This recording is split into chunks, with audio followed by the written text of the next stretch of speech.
Hello everyone and welcome back to our channel. Last 30 days बचे हैं और ये जो 30 डेज है ये सबसे इम्पोर्टेंट है।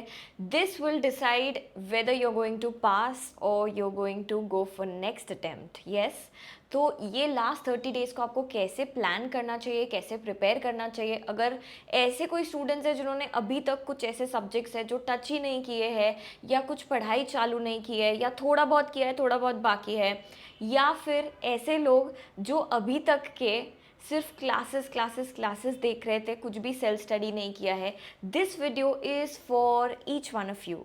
So without further do let's get started with the video.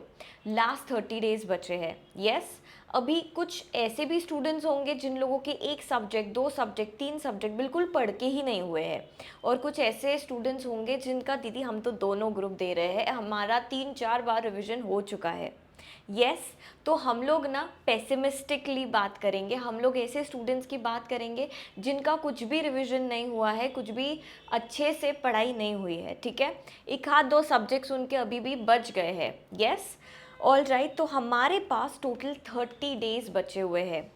अगर आपका कोई भी ऐसा सब्जेक्ट है जो नहीं हुआ है, सपोज इफ़ आई से मैं मॉड्यूल 1 दे रही हूँ एग्जाम्पल के लिए, और मेरा जो SBILL है वो नहीं हुआ है, तो what I will do is अभी से लेकर 7 डेज तक मैं सिर्फ और सिर्फ SBILL ही पढ़ूंगी।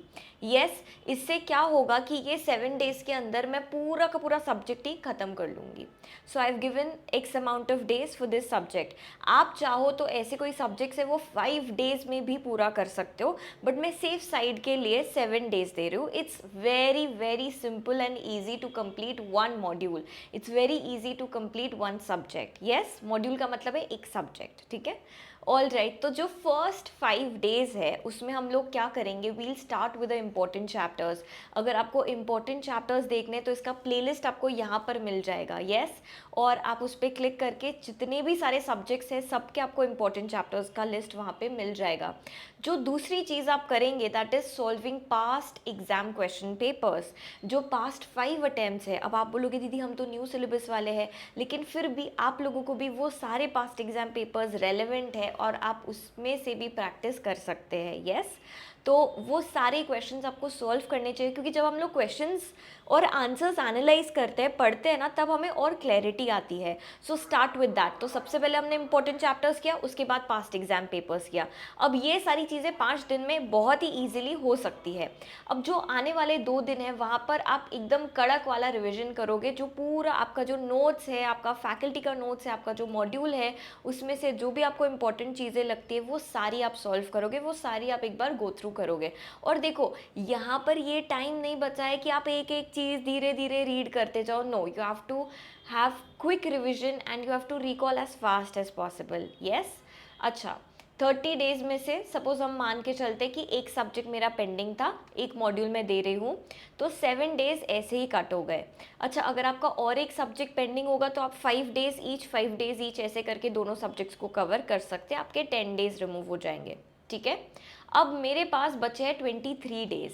ये 23 डेज में से ना मैं जो एग्ज़ाम के जस्ट पहले के 5 डेज होंगे ना वो भी माइनस कर लेती हूँ, क्योंकि यार एग्ज़ाम के पहले हमें ऐसा लगता है कि जो फर्स्ट पेपर है उसका ही रिवीजन हम लोग अभी करें, तो वो 5 डेज भी मैंने क्या कर दिए, माइनस कर दिए।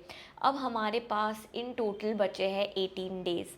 अब ये 18 डेज को आपको कैसे प्लान करना चाहिए, देखो, ये 18 डेज में what are the subjects that you have to revise. से अगर आप सिर्फ एक मॉड्यूल दे रहे हो तो आपके पास 4 सब्जेक्ट्स होंगे, बोथ मॉड्यूल दे रहे हो तो 7 सब्जेक्ट्स होंगे या फिर 8 सब्जेक्ट्स होंगे। यस, अब आपको ये सब्जेक्ट्स को ये डेज में डिवाइड कर देना है।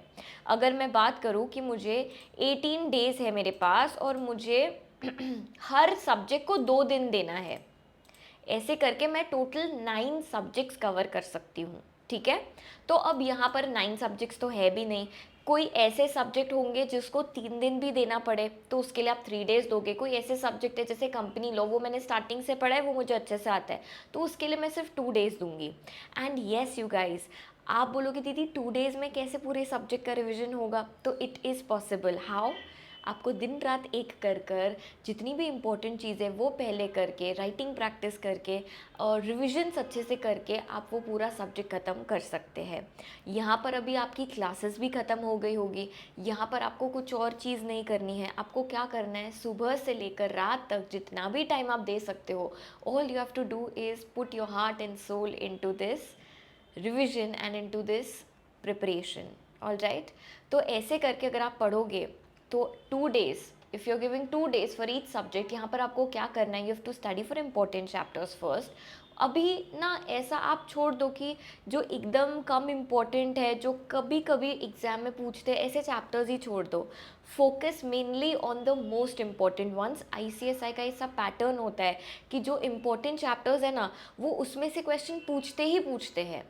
We know this, yes. तो आपको उसको और अच्छे से करना है, आप उसको आपका फोटे बना लीजिए। Yes, solve question and answers. जब हम लोग सिर्फ रिवाइज करते जाते बुक में से ना, तो हम भूल जाते कि अरे आंसर भी लिखना है हमें।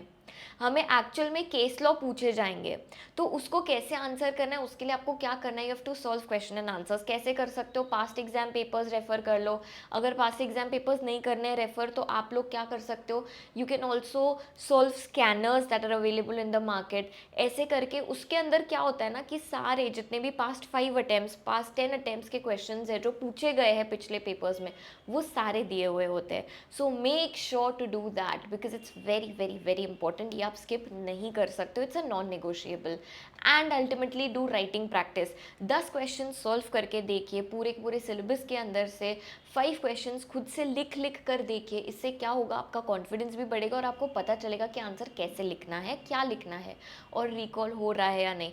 देखो, अगर रिकॉल ना भी होना तो अपना कॉन्फिडेंस लूज़ नहीं करना है, ये क्योंकि फाइनल एग्जाम नहीं है। अगर आपको ऐसा लग रहा है कि दीदी मुझे तो कुछ याद ही नहीं आ रहा है, सोचो अभी तो भी आप प्रैक्टिस कर रहे हो, अभी तो भी आप ट्राई कर रहे हो। लेकिन अगर ये डायरेक्टली आप आपके पेपर में करते थे, तब तो आप और ज़्यादा एंग्शियस हो जाते थे ना। तो it's better to practise today, it's better to practise now then to wait for exams. Yes, exams हमारा फाइनल डे है, हमारा फिनाले है।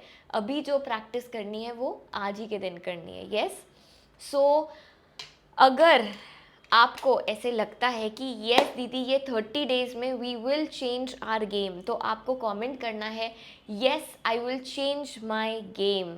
Yes, all right, thank you so much for joining in. I'll come up with more videos. Until then, bye bye, take care and keep studying. Outro.